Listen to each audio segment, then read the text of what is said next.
What is up, everybody? Dan the Fireman here. Today we're going over part 2 of this motorcycle incident. The first portion was originally uploaded a couple months ago. This one was uploaded about a month ago.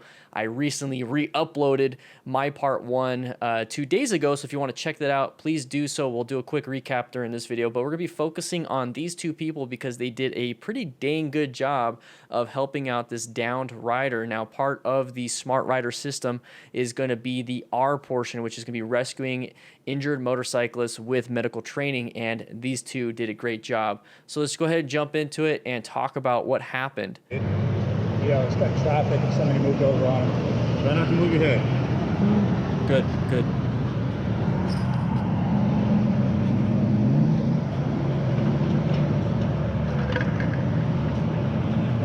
You know who you are?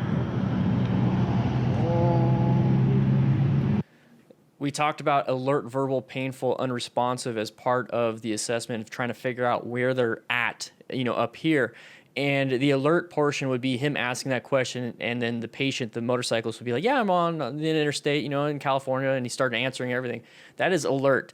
The fact that he only grunted, that means he's verbal. So he responded with a grunt. He responded with some type of verbal response. Now, if he didn't respond with anything, and you did anything like a sternal rub or any type of painful stimuli and they responded to that, that would have been painful. If not, nothing, then unresponsive. So this is actually good information. And remember to trend it, figure out where they're at right now, and then you're going to move forward.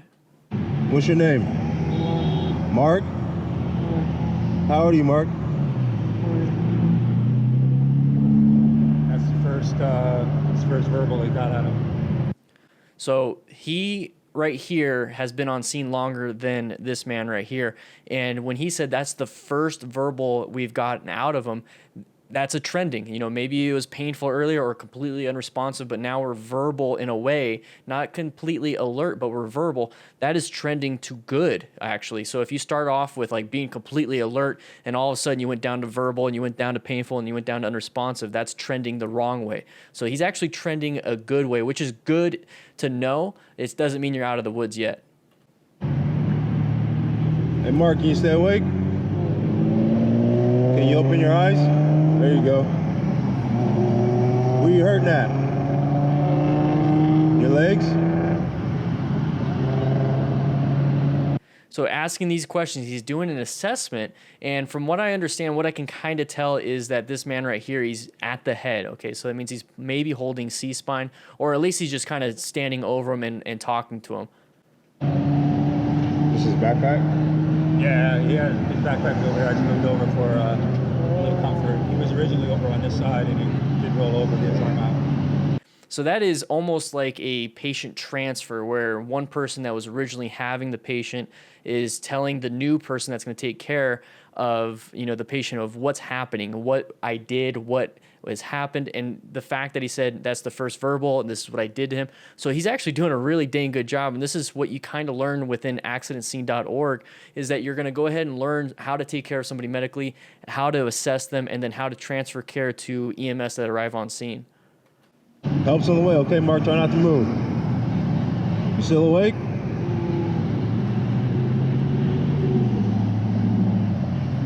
There's been times where I've just constantly talked to a patient like this while working. When I was doing the work, I had all the equipment, had personnel on scene, so we were all working in tandem. But if it was something like this, I'd be talking while the medic is getting some either meds done or he's calling the hospital while I'm doing a lot of BLS stuff. So you just constantly talk, you just kind of gauge, you see where they're at, and they're doing a great job, guys. I'm really impressed with these two so far.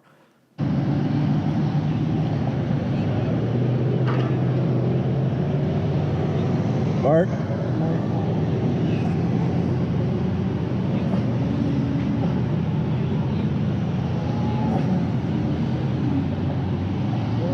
So one of the biggest dangers that I am starting to like kind of see from this point of view is just that we're on the interstate. So you always want to be super aware. So if you have somebody like this guy, I don't know what he's calling, I don't know what he's doing. He's been standing there for quite a while. Have that person look down and see if there's any vehicles coming our way. Now, police officers are on scene, so maybe they're already directing traffic, so there's kind of a less of a that.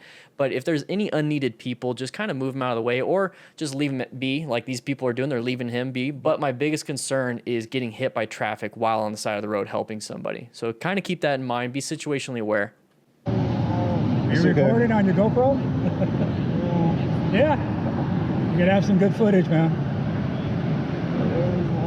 I've said that before, and it kind of lightens the mood. And that's another thing is you want to also not make people laugh and you know, have a good time and give false hope. The thing is you also want to talk to them like they're human beings, because this is a very scary situation, especially coming out of a brain injury, you know, like out of a seizure. It's called a postictal state. It's a little bit different coming out of a brain injury, but it's kind of scary.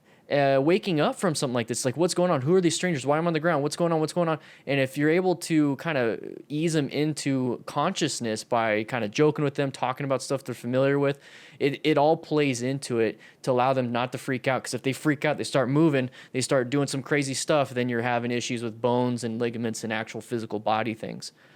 Where are you coming from, Mark? From work? From work? Going into work. Where do you work? Try not to move, okay? I know it hurts, man. Try not to move. I think this guy's got some type of medical training. I think he does, because he's like, I know, and he's just very calm about it. Maybe both of these guys have medical training. I don't know.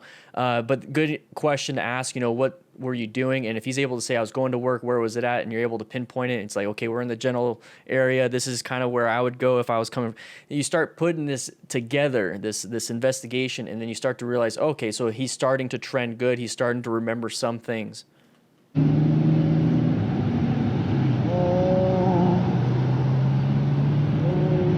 There's a lot of waiting. I know, but they're on the way to be here soon. We'll get you all packaged up. He's got medical training, all packaged up. That's, yeah. Keep talking to us, okay?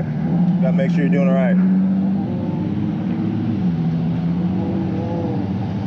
Yeah, there's a lot of waiting that goes on.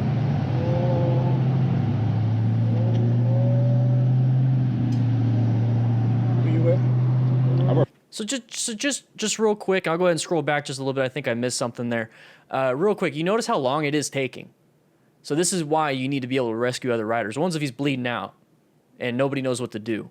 It does take time for EMS to show up on scene. It really does, especially if you're even farther out. These guys are on the interstate. These are in town, and it's still taking this long. So realize you could save a life just by stopping the bleeding. Maybe doing a little bit of CPR. Maybe rescue breathing. Just something. You could save somebody's life. That's how important this is. That's why it is part of the SMART rider system.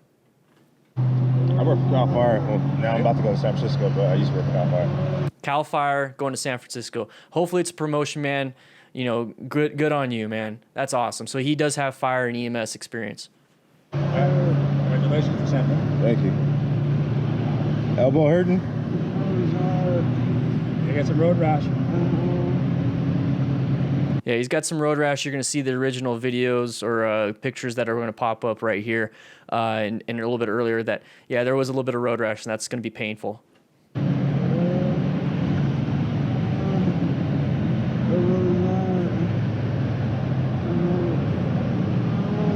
Don't move your head, okay? What? The road is hot. The road is hot? Yeah. So the road is hot. I'm not going to assume, you know, where he's feeling that hotness. When you get road rash, guys, here's the thing. Your skin is the biggest organ, and it helps regulate your temperature. And if you have any damage to it, you're going to feel the temperature extremes. I mean, if you have any type of burn, you're going to feel how cold that spot is. You know, if you get direct coldness on it, you're going to feel the heat through things like that. If you ever had a sunburn, all of a sudden you feel the heat a little bit more.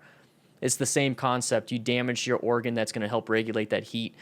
So he's probably feeling a lot of the heat coming from the road rash, or it could just be the fact that it is dang freaking hot. It is California. It is concrete. So that's another concern you're going to have for that motorcyclist, is that if they did crash and they're laying on the road, you might want to log roll and put some, maybe your jacket and your buddy's jacket underneath them so that they don't get second and maybe even third degree burns. That happens in Arizona. It happens in California. It happens in Texas. It happens anywhere where it's really hot. You've been there for a minute. It shouldn't be hot underneath anymore. He was just gauging to see what he says, and it's like, oh yeah, I guess it's not that hot. Like, because you never know. You know, it might be just like having a brain injury causing him to think that it's really hot when it really isn't. But you definitely want to check. You want to make sure.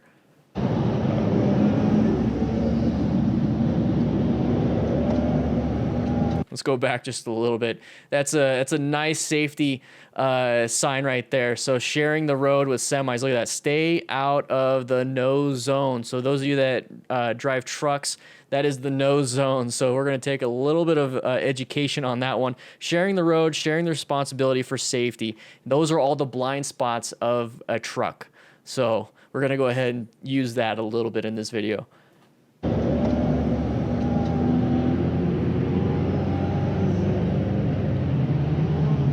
A lot of waiting. What kind of bark are you riding? R6. What's hurting? My leg. Your leg? Yeah. You're able to move it though. Left one or right one? Left leg?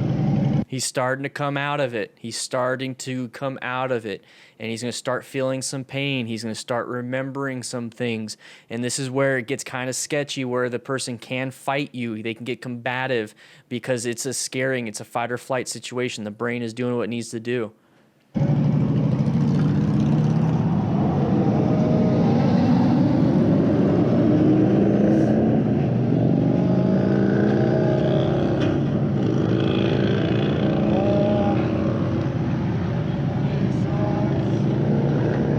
Insides?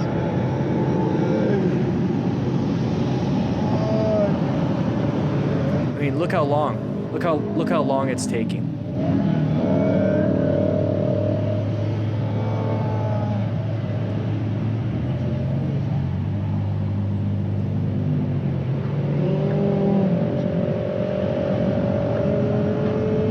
Brother, you got two friends here right now, right? We're here, we're gonna stay with you, all right? Both of us bikers. Are you riding that one? No, I was in the black car local. So, I mean, this guy to the right doesn't ride. He just kind of let him know, hey, the thing is, car drivers understand there is a brotherhood, there is a sister, there is a camaraderie, a community of bikers, and he's using that once again to kind of ease it up. That's good. Even if you're not a biker, if you're just driving a car and you're coming to the aid of somebody else, you're cool in my book. That's top bike. Your leg?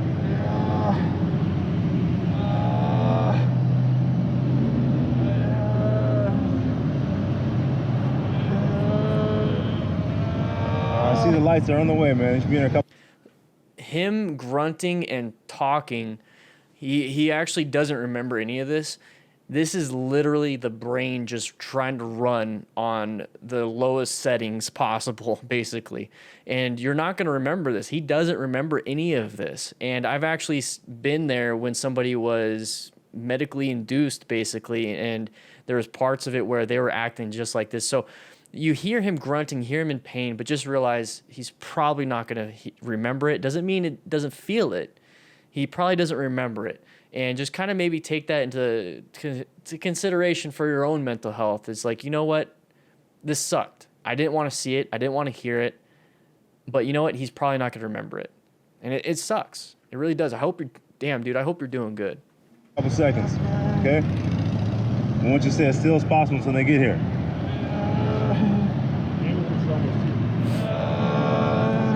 Can you tell me your name again? Michael. Michael? Yeah. You're on your way to work?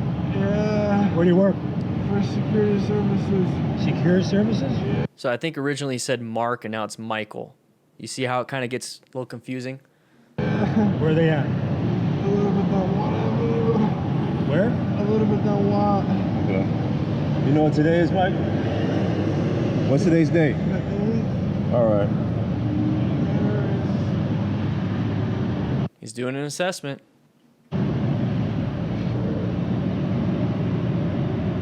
Jeez. How long, man? It takes forever.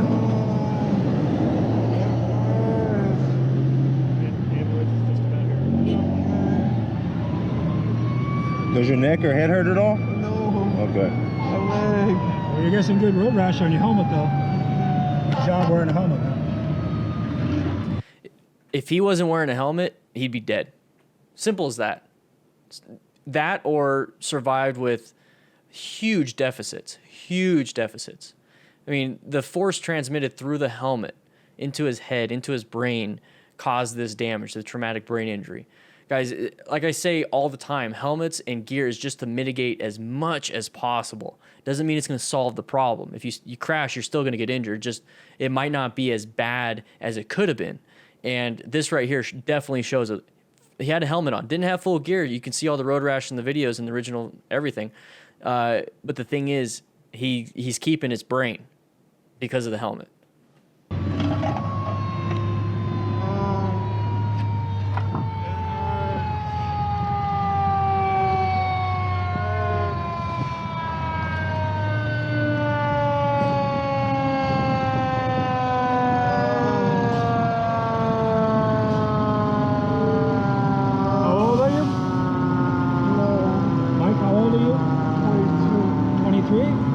This was about 6 minutes since the start of the original or this part 2 video. At least 6 minutes. I mean, somebody can get brain dead within that time. It's easy. And this is why you need to be able to rescue somebody just to bridge the gap from the crash to when EMS shows up. That's all I want you to do. That's all I expect you to do. I don't expect you to become a firefighter, EMT, or anything like that. Just bridge that gap. Save a life doing that. 22.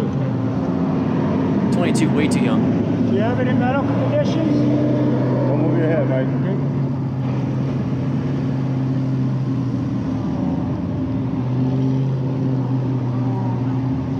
How you doing? So right away, I mean, this is an engineer, so this is the guy that was driving, at least where I'm from. And this is, it looks like Sacramento, West Sacramento Fire, and he's got gloves, he's got full turnout. So this probably came out as an MVC, motor vehicle collision, and we don't know when we would go to those. It's like, what could it be? You know, obviously motorcycle versus vehicle. Okay, well, is people in the vehicle trapped? So you have to start getting extrication equipment, you know, like the spreaders, the jaws of life. You got cutters and rams and a few other things. And that's what they're prepared for. And they're going to do triage. They're going to look at the other vehicle. They're going to look at this person. And this looks like it's going to be the most priority. So they're going to focus on that. But that's why they have full gear. And especially when they're out on the street, you want to have full gear. You want to have everything and get as much protection. The reflective, they have a vest on top of their turnout coat. So that's even more reflective. These guys are doing a good job. They're doing what they're supposed to be doing. They have personal protective equipment all over. They got the gloves. They probably don't need to have the eyes and mouth and everything. But they're doing everything they need to do. So right here, I'm excited. Can't wait to see the rest. Where are you hurting at? My legs are Your legs? Yeah. Okay. Which leg in particular? Okay, what we're going to do here is I'm just going to let them do their assessment. I want you to follow along. I want you to listen to. I'll pause for certain things, but I just want to hear their assessment. I want you guys to hear how firefighters will do it compared to bystanders. And the guy right here, he has medical experience, but there's only so much you can do without your gear, without your EMS bag, airway bag, all those different things. So there is a different level of, not training, but different level of care when it comes to EMS now showing up on scene. The right leg? Yeah. Okay. The right leg so far. We'll go ahead and get some scissors. Right leg so far, let's get some scissors. They're going to expose the patient and double check everything. 22-year-old male. He hit the... So guy on the left, red hat, captain. You got an engineer right there, and it looks like a firefighter right there. 3-man crew, it could be 4. Maybe the 4th is doing something else, checking the other patient. But 3-man crew. Back of that, where somebody cut him off, hit the back of the car. He went down, was unconscious, unresponsive for about probably 10 minutes. Wow. He kind of came to on his own. Slowly coming to it right now, so got him. Says he has no medical conditions. First he complained about his left leg. I guess now he's complaining about his right leg. So Could be both. Daniel talked to us since I got here maybe about 5 minutes ago. Just talking. Just passed off information, transfer of care. The captain is now, he is doing his process. He's thinking, he's incident command system, everything. He's thinking, okay, do I need additional resources? Do I need to get ALS? What hospital should I be calling? The trauma center? Who should I be calling? A brain center, neurological center? All these different things. He's starting to figure out who should I call, especially if he's working in tandem with a paramedic or he is a paramedic captain. There's just so much that can go into it, and I'm excited. I'm excited. I kind of wish I'm back at it.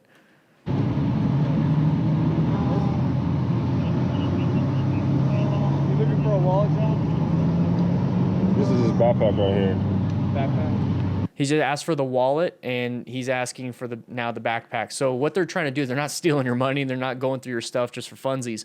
What they're doing is they're looking for some type of identification. Since the patient isn't able to answer questions very well, they need to get information. They need to get his name, date of birth. They need to get all that stuff, and that's based off of what could possibly have caused this, what could have possibly be a medical condition around that age. Male in their 40s, male in their 50s, high blood pressure, possibly overweight, male, female, whatever, possibly diabetes. There's all these different things, but it's a 22-year-old male. Looks like relatively in shape, and it's mainly going to just be a trauma situation. But they still want to get this information down so they can pass it off to the hospital staff.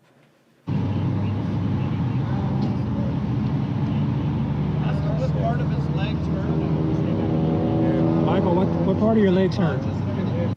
It's really interesting that the engineer asked that question. Maybe the engineer is the paramedic. So what part of the leg is this guy hurting? And then this guy's jumping in and asking that question. The firefighter should have asked it, but that's just how it is. The left leg? Yeah. Your left leg? Left leg? What part? The upper, lower, foot? Left leg. No. The right leg. Right leg. Both legs could be hurt. Yeah. Okay. Right leg. Yeah. How about this leg? It's not that bad. Does that hurt pressing in on that at all? Oh, Don't move your head, Mike. Oh, Try not to move your neck, okay? okay. You guys good? I'll get out of your way, right? Did he get hit by a car or just hit a car. He hit a car. Okay. Side. He was going between traffic. Somebody kind of started to cut over. Okay. So this leg probably hit the car. Yeah. Mechanism of injury. He's gauging mechanism. Did a car hit him? Did he hit a car? Did he glance off the car? Did he hit the ground? All these different things. Mechanism of injury. You guys probably are thinking, Dan the Fireman, why you keep mentioning that during all these videos, these crash videos, these medical videos? Well, guys, it's very important to know. I mean, if a car hits you, that's a huge front end that's going to do a lot of impact. Or if you hit it, it's going to be a small thing making a big impact. So there's all these different things when it comes to anatomy and physiology, figuring out and investigating what type of treatment, what type of things to do, all based off of mechanism of injury. And that's what this person is doing. So it's very important to kind of get an idea and do this investigative process, root cause analysis. We're doing cause and effect. We're doing everything to make sure that we can figure out what happened so we can do the best treatment possible. At the end of the day, we're going to focus on life-threatening issues, basic life support, or even advanced life support. Get him to the hospital. O2 and transport is what's going to be helping this guy.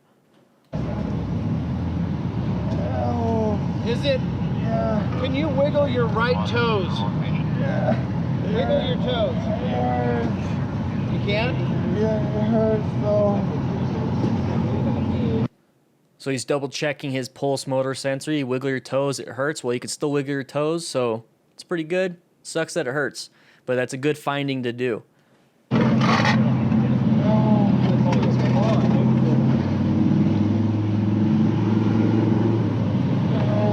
Left, right arm, right leg.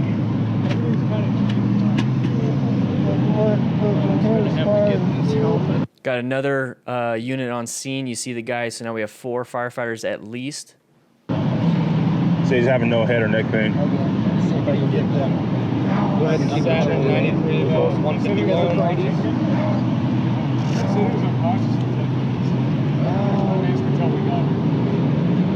He just ran into that man. No, there's no fucking damage on the van. There's damage on the van. There's no big damage on the van. I was like, man, he's I'm not years old. You got his He neck definitely good? went down, right about the back of the bus there.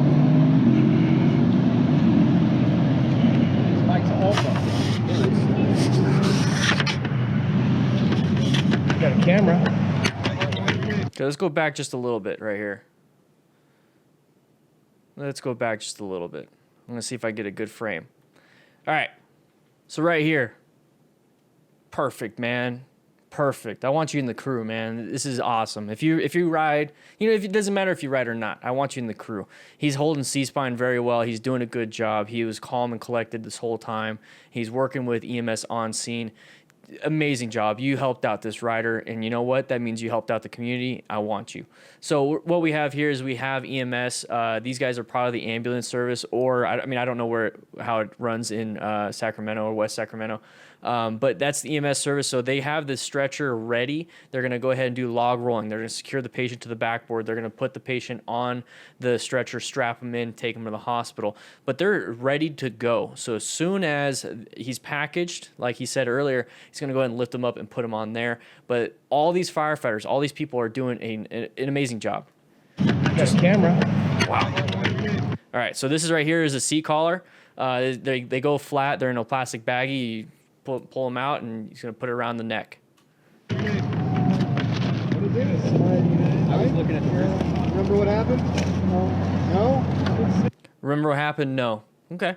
Did you knock out? Yeah. All right. Hey, man, what's your phone number? 916. All right, so it says on the bottom, not my actual number. I don't know why I was saying this number, probably from a head injury, mixed up my numbers. So he's asking what's your phone number, all these things, possibly, and this is the cop asking, possibly so they can do a follow-up to the incident. They can get more information at the hospital, but this is pretty much easier for them to do. But that's another thing is nobody on scene knows what his real number is, so they can't gauge if what he's saying is correct. So this is where having a family member like, well, that's not his number. His number is this. That would give us a little bit more information. But since there's nobody there, we kind of have to go off of it. 545. What do you say? 545. 545. 98. What's the last four? 945. What's the last four? 94. 90. 9491? Yeah. 545 9491. They got the head block going out. Legs, both of them? Yeah. You said you're right leg mainly, right? Nothing. Hey man, what's your name? Mike what? Mike, Mark, Michael. 1181 now. We're going to roll you back on the floor. POB? 2, 3. So they're lifting the patient around. I just heard 1, 2, 3. Do it in unison. That way somebody at the head's not lifting while the other people aren't. You know, the patient is already strapped in, so they're secured to the backboard, so then it's not like he's going to slide off. But yeah. So now he's on the board, and I know it's going to be a little crooked. He's on the board now, and they're going to do a head block. So what's happening is that they probably already secured some of the stuff, or they're working in tandem. And then what they're going to do is they're going to secure the head with a nice soft strap with a little foam, and then a piece of tape going over the neck. And that's going to keep the head from moving side to side, and hopefully the C-collar is going to move or help them from moving side to side and up and down. Either way, you still got to be very careful. There's the tape, the blue tape. You know what city you're in right now? Do you know what day it is?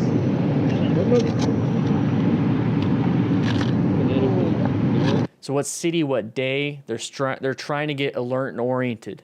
You know, alert and oriented times 4. City, what day it is, who the president is, whatever fourth one you want to do. What I used to do is apple, table, penny. Remember that for me, and I'll ask again in 3 minutes, 5 minutes. Apple, table, penny. If you can remember that, we're good. You know, it's everyone has their thing. Mike, do you remember what happened? Not at all? Where are you at right now? What's that? What year is it? 2019. I guess I mixed up my years as well. You see it on the bottom left. He said 2019. Head injury, it can mess with you. You truly believe 2019.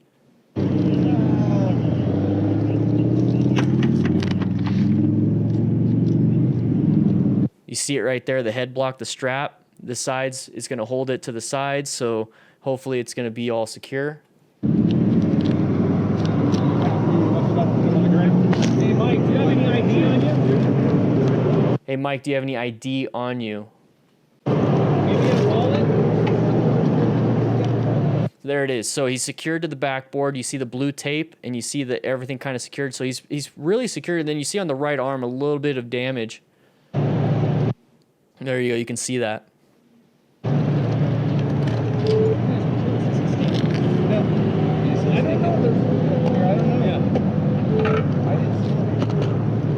you go. So he's going to search his backpack. I've done this before. I've searched somebody's wallet. I'd ask if they have it. And then while they're conscious and alert, I would ask, you know, can I go through your stuff to look for an ID? This is implied consent. Maybe in their policy, it's probably implied consent. I'm just guessing because I don't work for them.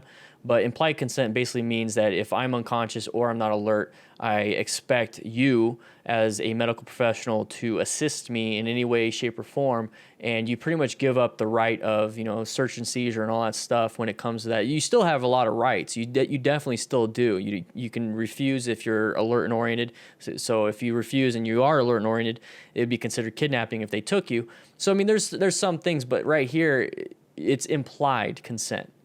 I'm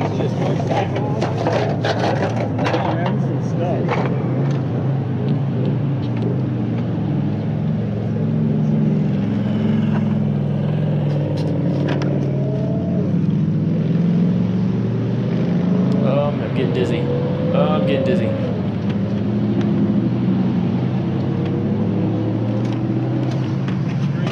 So they're gonna get him in the back of the ambulance. Hey, what you doing, man? Do we have any info on him? Mike's got some stuff there. Any info on him. So the reason why he wants info is he wants to be able to tell the hospital who he is, what he is, all these different things. The hospital really wants us to get a lot of vitals, pretty much do their job for them. Here's his,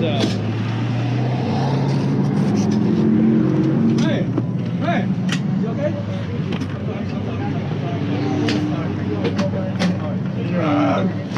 The reason why I wanted to do this video is because I wanted to kind of showcase a little bit that goes into a motorcycle crash and what happens after. I really also want to mainly focus on that gap in between the crash and when EMS shows up.